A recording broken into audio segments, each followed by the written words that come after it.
안녕하십니까. 제주 4.3 사건 재지역립 시민연대 교육정립위원장 이승학입니다. 오늘은 4.3 사건과 관련된 좌파 주동자 한 사람씩 엄선하여 소개하는 7번째 시간입니다.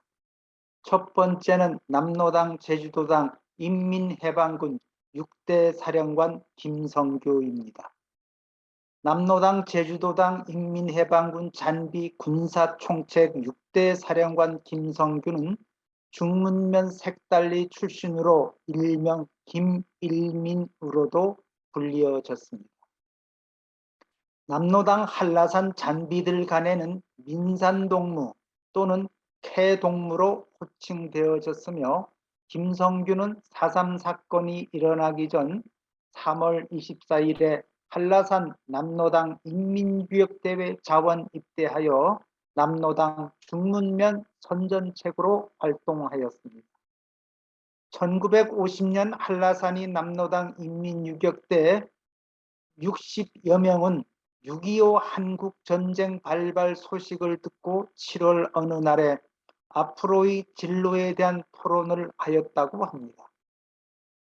이때 고승옥, 백창원, 송원병 등 지도부에 있던 3명은 북한 인민군이 목포까지 왔으니 제주도에 상륙한 이후에 나가야 한다고 주장했으나 젊은 남로당 잔비들은 4.3을 일으킨 영웅적 전통을 소극적으로 해서는 안 된다고 주장하면서 그날 밤에 허영삼, 김성규 등이 주동이 되어 남로당 인민해방군 3대 사령관 고승옥과 나머지 2사람을 포박했고 이튿날에는 남로당 인민재판에 붙여 살해하였습니다. 그 남로당 잔비 하극상 사건 후에 김성규가 남로당 잔비 세력을 이끌고 중문리에 들어왔으며 허영삼이는 그날로 남로당 제주도당 당책과 인민유격대 군사총책 5대 사령관이 되었다고 합니다.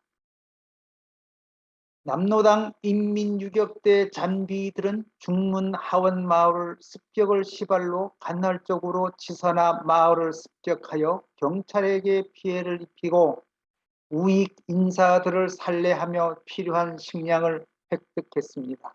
또 특히 20세 전후의 젊은이들을 납치해서 세력을 확장해 나갔습니다.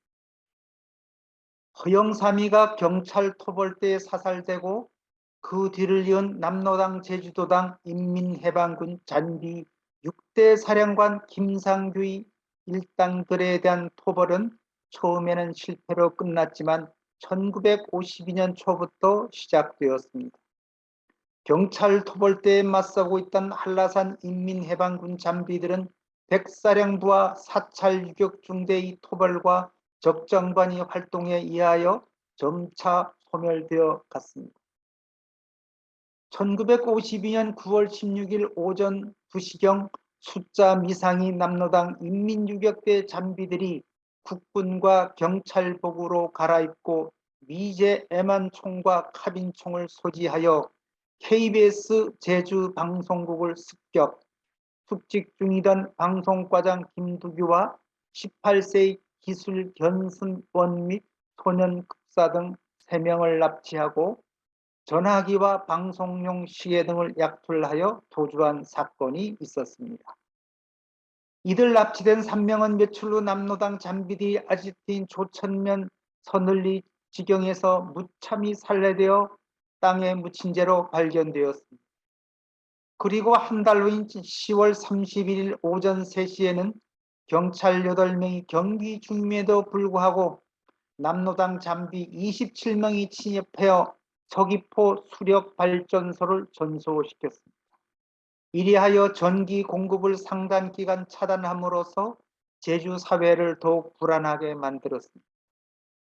당시 남로당 인민유격대의 성격에 대해서 한 남로당 소년 빨치산 출신은 1949년 4월까지는 인민유격대라고 할 수 있으나 그 이유는 잔비다. 1949년 6월 이후 살해 남아있는 사람들은 이미 질서 있는 게릴라라고 보기 어렵다. 이때는 거의 무질서한 폭도에 가깝다 본다고 일본에서 증언하기도 했습니다. 경찰은 1953년 11월 21일 기하여 대부분이 주둔소와 경찰 초소를 철거하고 그곳에 배치됐던 경찰 병력을 철수시켰습니다. 그리고 2만 명의 전단을 만들어 도민들에게 배부하였는데 이 전단에서 경찰은 도민들이 협력을 호소하고 귀순한 남로당 잔비들에게는 즉시 자유를 주겠다고 약속하면서 경찰에서는 특히 김성규가 밀선을 이용 도외로 탈출을 기도 중이라는 정보를 듣자 이 잔비 두목 김성규를 사살, 생포 또는 시체 인도 때는 1,000만 원, 구 남로당 잔비 4.3 초기부터 입사한 인민해방군 일명당 100만 원씩의 현상금을 내걸기도 했습니다. 기순한 잔비들에게도 동일하게 수여하고 즉시 자유를 주겠다고 약속하고 있었습니다.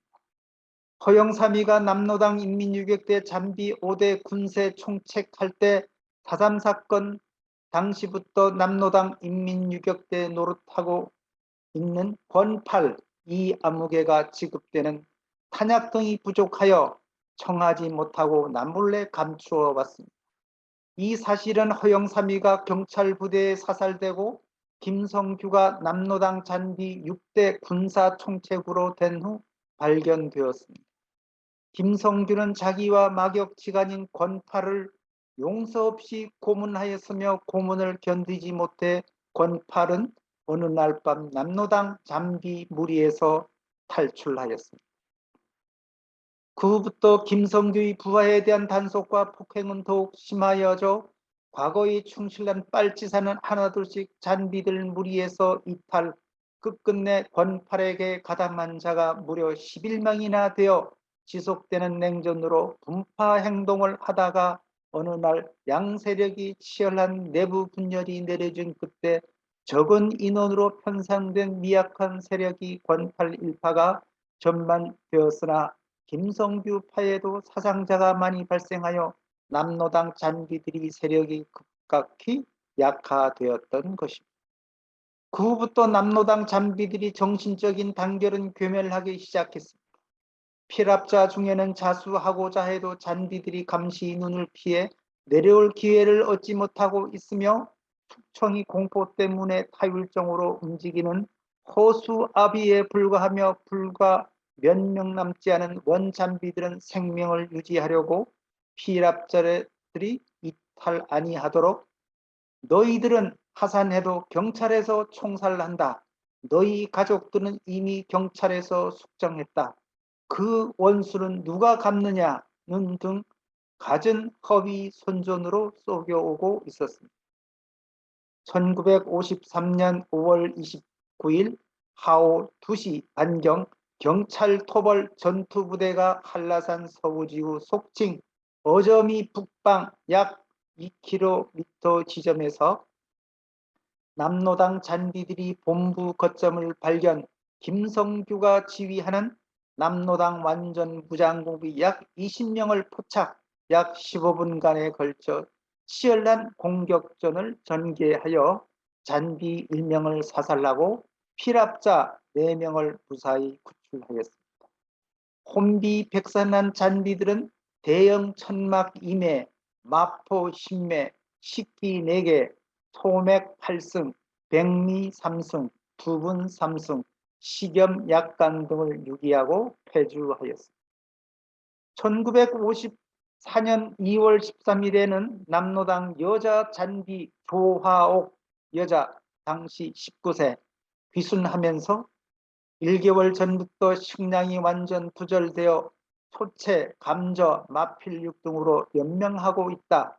불악은 경비망이 무서워 접근을 못하였으며 자신이 포함된 4명의 남로당 잔비들은 굴속도 불안하여 가시 덤불 속에 돌담을 쌓고 마포를 돕고 취침하였으며 잔비는 5명이고 무장은 소총 석정인데 부상당한 남로당 인민해방군 군사총책 김성규가 소청 일정을 갖고 한순애와 같이 행동하고 있고 정권수와 오원권, 변창희 등 3명이 소총 일정을 갖고 별도로 행동하고 있다고 하면서 그간이 어려웠던 생활상과 내부 실정을 실토하였습니다.